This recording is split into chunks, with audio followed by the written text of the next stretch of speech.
Meet Uncle Sam. He has a lot of bills to pay. Almost $4 trillion worth every year. Uncle Sam's income is a little over $2 trillion per year. To make up the difference, the deficit, he does what most Americans do. He borrows money. When Uncle Sam takes out a loan, he calls it a bond. Bonds can be held by banks, investors, or even foreign governments. Uncle Sam has to promise to pay interest on these bonds, just as you do on any loan you take out. Ever think about paying your mortgage with your credit card? That's exactly what Uncle Sam does. He takes out new loans, new bonds, so that he can make payments on the old ones. All those loans, and especially all that interest, adds up.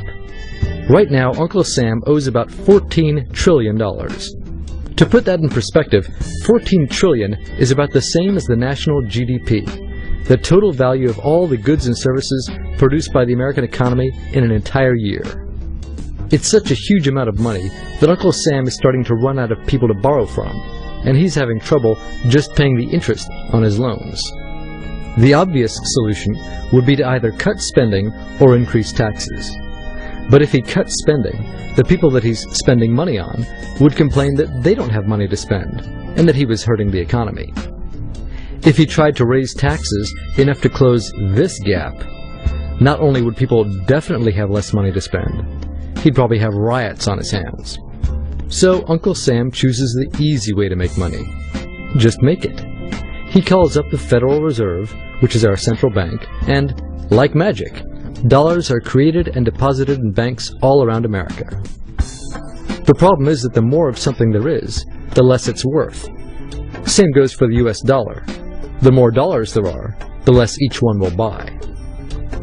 That's why commodities like gasoline, food, and gold become more expensive when Uncle Sam does his money-making magic. The commodities aren't really worth more. Your money is just worth less. That's called inflation. Remember the foreign governments that lent money to Uncle Sam?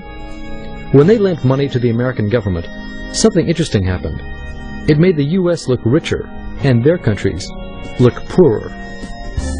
When a country looks poor compared to America, $1 of our money buys a lot of their money. So they can pay their workers only a few pennies a day. With such low labor costs, they can sell their products in America for lower prices than any American manufacturer can. The easiest way for American companies to compete is to move their factories overseas and pay their workers a few pennies a day too. This contributes to a recession. Americans lose their jobs, stop paying taxes, and start collecting government benefits like Medicaid and unemployment. This means that Uncle Sam has even less income and even more expenses. At the same time, the people who still have jobs are desperate to keep them, so they tend to do more work, but not to get paid anymore. When your dollars are worth less, and you're not earning more of them, that's called stagflation. And this is why Uncle Sam is in a catch-22. He can't raise taxes or cut spending without making the recession worse. And he can't have the Federal Reserve create more money without making inflation worse.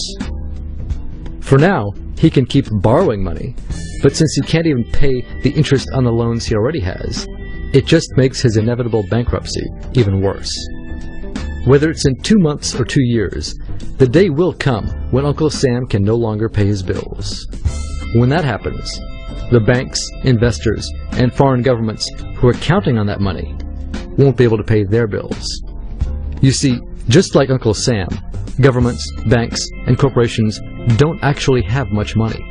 Mostly, all they have is debt to each other.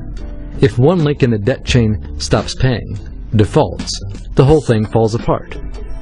If investors can't pay their bills, corporations won't be able to pay their employees. If banks can't pay their bills, you won't be able to take out a loan, use a credit card, or even withdraw your savings. If foreign governments can't pay their bills, their own banks and corporations will have the same problems. That's called a global economic collapse. It's never happened before, so nobody really knows how bad it will be, how long it will last, or even how we'll eventually get out of it. The house of cards has already been built. There's no painless way to dismantle it now. All we can do is to educate each other about what's actually going on and to prepare for what may be very extraordinary circumstances.